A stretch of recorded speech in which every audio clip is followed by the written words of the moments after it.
What's up, guys? Shawcross here, or the Seattle Gamer here on YouTube, bringing you a commentary that's not live. Oh yeah, son, on slums, big ass slums, yeah. And today I want to talk about the Onza Controller. Last night, my girlfriend, for Christmas, we've been together almost 5 years now. I know, I haven't asked her to marry me. We're just not really the marrying type. I know, I'm sorry. I'm sorry, people. But basically, she bought me an Onza controller. For anyone who doesn't know, the Onza controller it's a tournament edition controller. I'm not really sure if a lot of people use it or not, but it has 3 top buttons altogether. It has 2 bumpers, and it has the triggers, of course. And each bumper on each side of the controller, one of them can be remapped. So right now, I'm basically running around being able to knife with my very top bumper on my controller and still be able to throw my tactical grenades as well, just right below that button, and then still have my triggers and whatnot. So far it's pretty good. The top buttons feel kind of, I don't know what you'd say, like less quality. Like it feels like I could squeeze it and break it. But the actual face buttons and the joysticks are top notch. I'm serious. Like the face buttons feel almost like a mouse, like they're that responsive. Like the A, B, Y, and X. Seriously, you can just barely put your finger. Look at me get tomahawked. But you can barely put your finger on them and press them in. I guess it's for quick reaction time.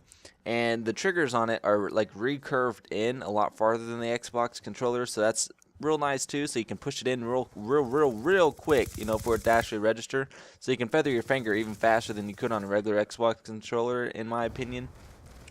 But I've read some bad reviews about it, so I'm not entirely sure if I should keep it or not. A lot of people say it breaks really easy, and like if anyone doesn't know, on the analog sticks it has a tension modifier, so you can actually change the tension on the joystick. So like let's say, like it says on the reviews, for racing games you would tighten up your tension so you don't have to push your joystick very far left or right, to actually get movement, so you can have very precise movement. And on like an FPS game like this, you loosen the tension so you can have pinpoint accuracy at long range and whatnot. So a lot of people say they have problems with that, with the controller, that after a while it starts to go out and it starts to ghost. And ghosting is kind of like what my other controllers does a little bit. And what it does is like where it pushes left or right or up and down, and it kind of does it when you're not moving at all. It's like, let's say, I know everyone that's played Xbox for a long time. You've had an Xbox controller that will do that. Like all my Xbox controllers, after about a year of having them, they start to ghost just a little bit to the left. I guess that's because maybe Call of Duty, maybe I'm really hard when I hit to the left on my analog sticks. I'm not entirely sure, but if you just stand still, your character will slowly start to look to the left and doing like a 360. So a lot of people say it starts to do that real quick. Like, I don't know, maybe the resistance bands. I'm kind of curious if maybe they were just over tightening them or whatnot, because I don't know, guys. I guess I can tell you guys again in a month. I'm definitely keeping my receipt. But if everything goes good, this is a pretty awesome thing, because I've been using the same 2 Xbox controllers now for about 3 and 4 years. I've had a black Elite controller that I bought a long time ago at Christmas for myself. And then I had the white controller. It still came with my original Xbox, guys. My original one that I got like 5 or 6 years ago. That's the one I'm still using. And that's the white one is the one I've been using this whole time. So my joysticks are pretty ghostly, I should say. They do like a lot of stuff. And I should take a photo of my actual joysticks on my white controller. They're actually curved in now, like in the center. It's amazing just how much playtime I've done. And look at this. Watch me get destroyed. There we go. Thank you, teammate. For anyone who's wondering, my teammate ran up in there, I'm pretty sure, and popped the Betty. Or maybe I did. Now, I've actually been having to get used to the new patch, since the Bettys do not go up automatically now like before. As soon as I hear the click, I'll lay down, and then I think the guy died because it never goes back up. So I'm having to like train myself not to stand back up and run away. And look at this idiot. I didn't even get a headshot either, so maybe I'm the idiot right there. He's just standing there, I guess, sniping, doing his thing, and then I pop up out the corner. But with the new update, those Bettys, they can be quite deceiving. You hear the and then it never winds up, like the clicking sound. So you have to wait for a second, and then it winds up.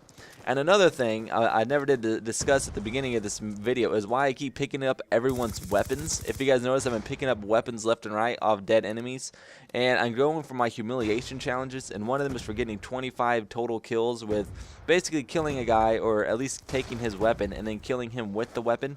But the challenge itself is really buggy. Like what it is last night I picked up a guy's shotgun Oopsie daisy, screwed that one up.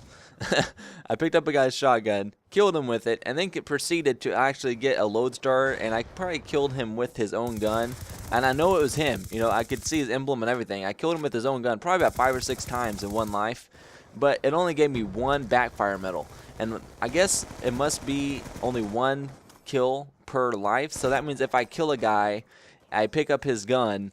If I kill him again with the gun, I'll get the backfire medal, but only if it's his first death. So that means I kill him. It almost has to be like a double revenge type kill. So basically I have to kill him, take his gun, and then on his very next death, it has to be from me with his weapon.